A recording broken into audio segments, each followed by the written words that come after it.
ज्यादातर लोग जो महंगे फैंसी कार चलाते हैं वो एक्चुअल में अमीर नहीं होते हैं। वे अपना ज्यादातर पैसा अपनी महंगी कार के ऊपर खर्च कर देते हैं, ये बताने की बजाय कि ऐसे लोगों को पैसे की समझ है। एक महंगी कार ये बताती है कि ऐसे लोगों को पैसे की बिल्कुल भी समझ नहीं होती है। हम इंसान अक्सर बाहरी इंफॉर्मेशन के बेसिस पर लोगों को जज करते हैं, जैसे कि कोई कौन सी गाड़ी चलाता है, कैसे घर में रहता है, किस तरह के कपड़े पहनता है। लेकिन वास्तव में असली वेल्थ अदृश्य या अनसीएबल होती है। ये ऐसे एसेट्स होते हैं जिन्हें बाहरी दिखावटी चीजों में नहीं बदला जाता।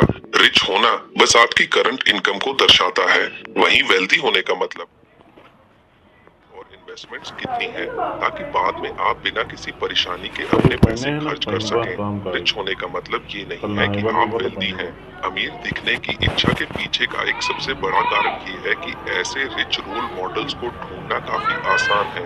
वे आसानी से दिख जाते हैं।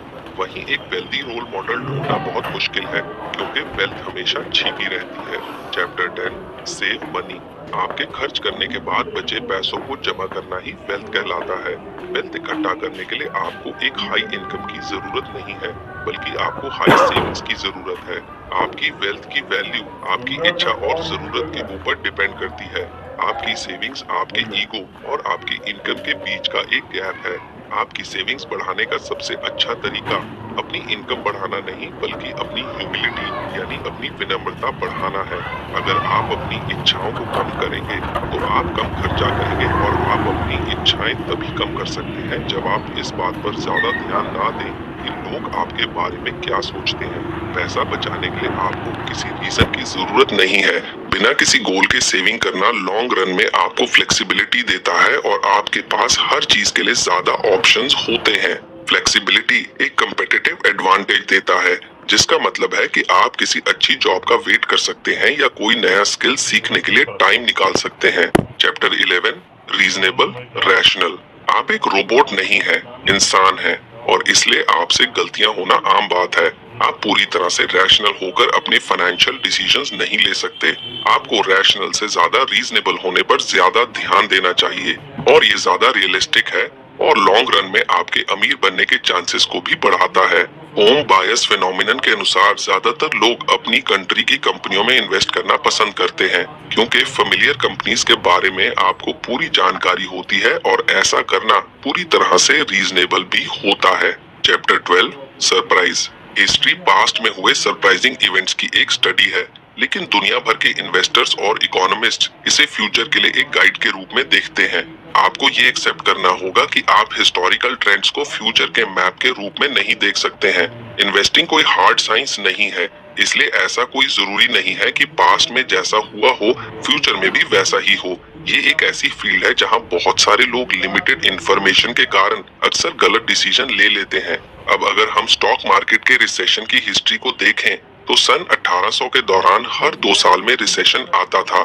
20वीं सदी के शुरुआत में ये गैप बढ़कर 5 साल हो गया।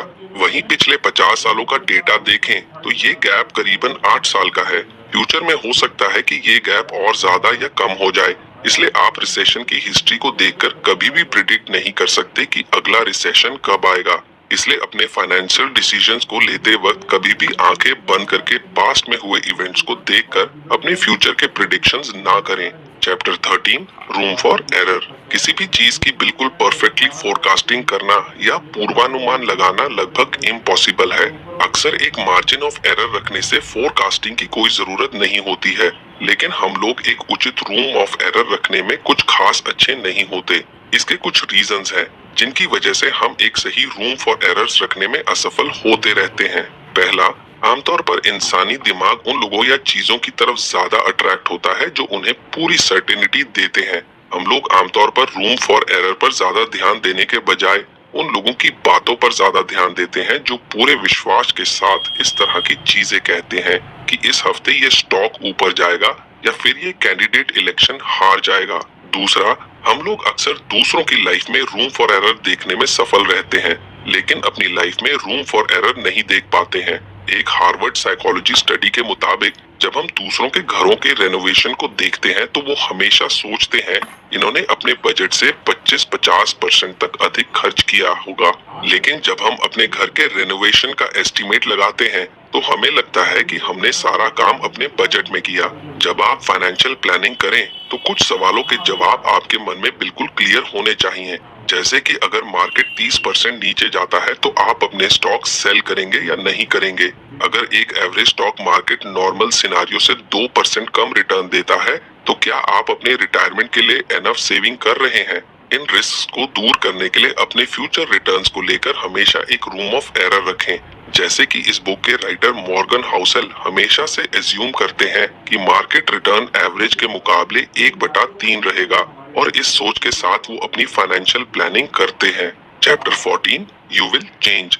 अपने फ्यूचर गोल को इमेजिन करना आसान है, लेकिन इंसानी दिमाग इसे रियलिस्टिक स्ट्रेसेस और चैलेंजेस के साथ भी ठीक से नहीं समझ सकता।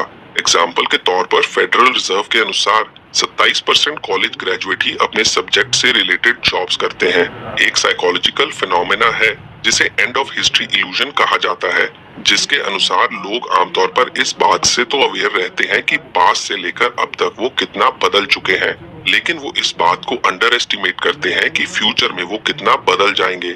आप कितना बदल सकते हैं इस बात का पता लगाने के लिए दो बातों का ध्यान रखें। पहला, कभी भी लो इनकम के साथ खुश रहने की प्लानिंग ना करें और ना ही लगातार घंटों तक काम करने की प्लानिंग करें।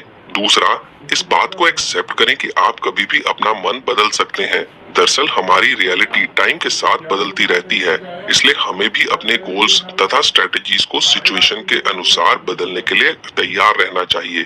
Chapter 15 nothings free. ज्यादातर चीजें थ्योरी के मुकाबले प्रैक्टिकल में ज्यादा हार्ड होती हैं। हम इंसानों में ओवर कॉन्फिडेंस की एक टेंडेंसी होती है और आमतौर पर हम किसी चीज के पीछे लगने वाले एफर्ट्स और कॉस्ट को नहीं देख पाते। हर काम बाहर से बहुत आसान लगता है क्योंकि किसी काम में आने वाले चैलेंजेस को वही फेस करता है जो एक्चुअल में उस काम को करता है।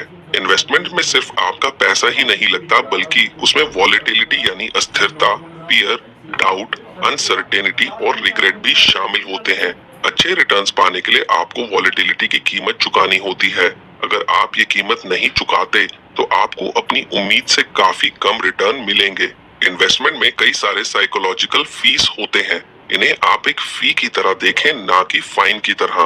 फाइन्स आमतौर पर अननेसेसरी और अनजस्टिफाइबल यानी अनुचित हो सकते हैं, लेकिन फीस हमेशा नेसेसरी और जस्टिफाइबल यानी उचित होती है।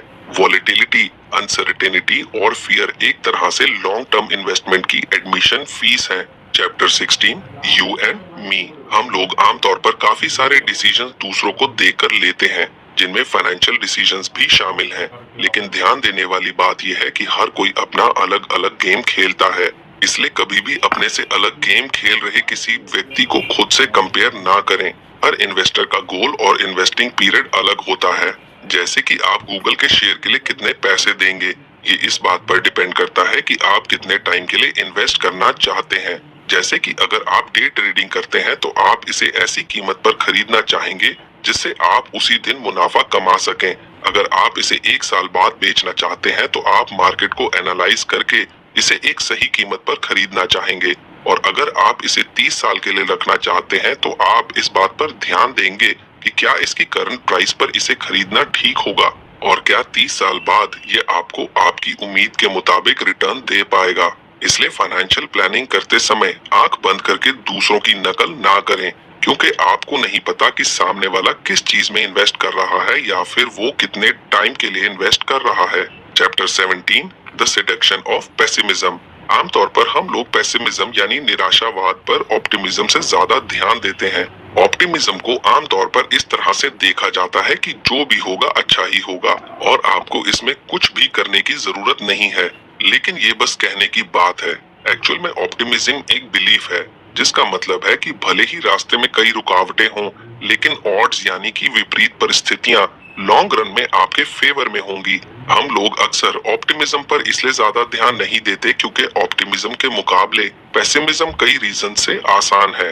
पहला, हम ऐसे लोगों की बातों पर ज्यादा ध्यान देते हैं जो हमें ये बताते हैं कि हम किसी खतरे में हैं, बजाय इसके कि हम सेफ हैं।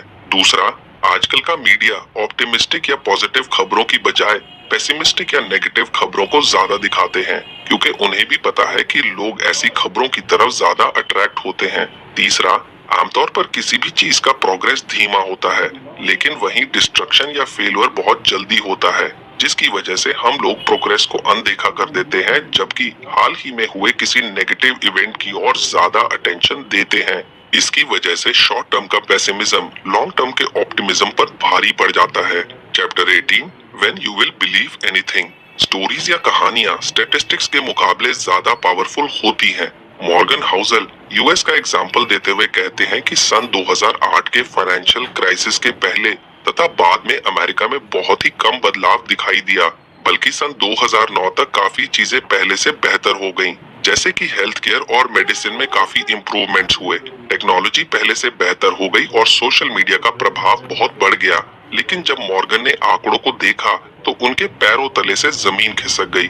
सन 2007 से 2009 के बीच अमेरिका की इकोनॉमी को $16 ट्रिलियन का नुकसान हुआ और 10 मिलियन से भी ज्यादा लोगों ने अपनी नौकरियां गंवा दी। ऐसा इसलिए हुआ क्योंकि सन 2007 तक लोगों का मानना था कि हाउसिंग प्राइसेस और बढ़ेंगे तथा बैंकर्स और फाइनेंशियल मार्केट सभी स्टेबल और एक्यूरेट हैं। लेकिन सन 2009 तक लोगों का इस कहानी के ऊपर से विश्वास उठ गया और ये इकलौती ऐसी चीज थी जो बहुत ज्यादा बदल चुकी थी, और यही चीज सबसे ज्यादा मैटर करती थी। हमारे फाइनेंशियल वर्ल्ड की दुनिया किसी भी और चीजों के मुकाबले स्टोरीज पर ज्यादा डिपेंड करती है। Chapter 19, all together now. ये चैप्टर एक तरह से पूरे बुक की समरी है और इसमें कुछ एक्शनेबल आइडियाज के बारे में बताया गया है ताकि हम एक अच्छी फाइनेंशियल डिसीजन ले सकें। पहला, जब लाइफ में आपके साथ अच्छी चीजें हो रही हों तब ह्यूमिलिटी को फॉलो करें, और जब चीजें गलत हो रही हो तो फॉरगिवनेस और कंपैशन को फॉलो करें। दूसरा, कम ईगो का मतलब है ज्यादा वेल्थ। सेविंग करना एक तरह से आपकी इनकम और ईगो के बीच का एक गैप है। तीसरा, अपने पैसों को इस तरह से मैनेज करें कि आप रात को बिना किसी फिक्र के आराम से सो सकें। चौथा, अगर आप एक अच्छे इन्वेस्टर बनना चाहते हैं तो अपने इन्वेस्टमेंट के टाइम को बढ़ाइए, क्योंकि टाइम ही इन्वेस्टमेंट की सबसे बड़ी ताकत है। पांचवा, गलतियां करने से ना घबराएं, क्योंकि आप आधे टाइम गलतियां करके भी वेल्थ इकट्ठी कर सकते हैं। छठा, सेव करने के लिए आपको किसी स्पेसिफिक रीजन की जरूरत नहीं है, इसलिए सेविंग जरूर करें, क्योंकि ये आपको फ्यूचर फ्लेक्सिबिलिटी और फ्रीडम देता है। सातवां, अपने पैसों का इस्तेमाल अपने टाइम पर कंट्रोल करने के लिए करें, क्योंकि अपने टाइम का पूरा कंट्रोल होना एक खुशहाल जीवन के लिए बहुत जरूरी है। आठवां, दूसरों के दिखावे में ना पड़ें, बल्कि एक वेल्दी इंसान बनने पर ध्यान लगाएं। नौवां, फाइनेंशियल प्लानिंग करते समय आंख बंद करके दूसरों की नकल ना करें, क्योंकि आपको नहीं पता कि सामने वाला किस चीज में क्यों इन्वेस्ट कर रहा है या फिर वो कितने टाइम के लिए इन्वेस्ट कर रहा है। तो दोस्तों, इसी के साथ